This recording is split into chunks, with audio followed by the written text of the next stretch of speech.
به اینکه چگونه روانشناسی یا گفتگو درمانی میتونه مسائل انسانی رو کمک کنه یا حل کنه. آیا واقعیت داره این، یا حرف زدن با یه خواهر یا مادر همون کاری رو میکنه که آدم با روانشناس حرف بزنه؟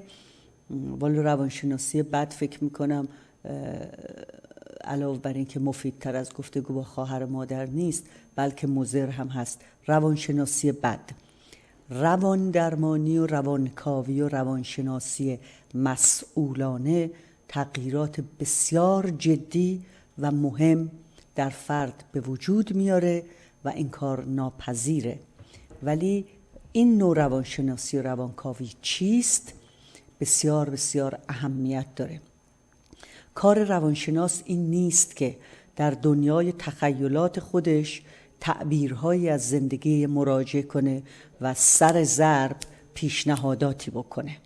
کار روانشناس و روانکاو اینه که با دقت بسیار در تاریخچه و گذشته فرد، با مشکلاتی که او در حال تجربه میکنه، مخزنهای قدرت او و منبعهای رنجهای او رو شناسایی کنه، نظام دفاعی و مکانیسم‌های دفاعی او رو کشف کنه و مثل یک در واقع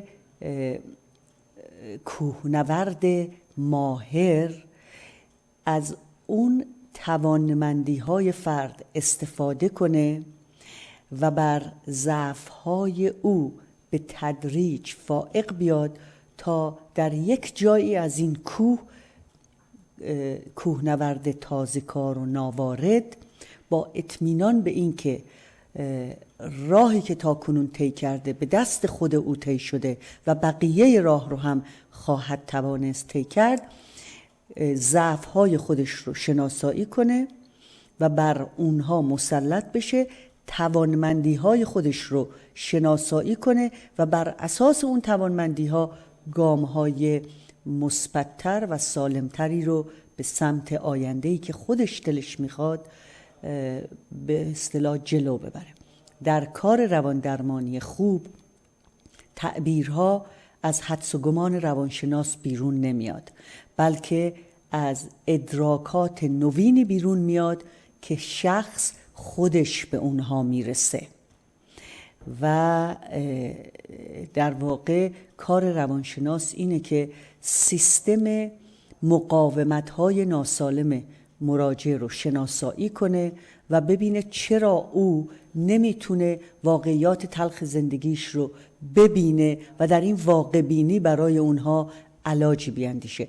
این کار باید با احتیاط، با حمایت، با ارزیابی دقیق از توان مراجع صورت بگیره. در غیر این صورت آسیبش بیش از خدمتشه. شرمندم از دوستان که خیلی وقت رو خطن. بفرمایید دوست عزیز، با شما هستم. الو، بفرمایید. سلام خانم دکتر فرنودی عزیز.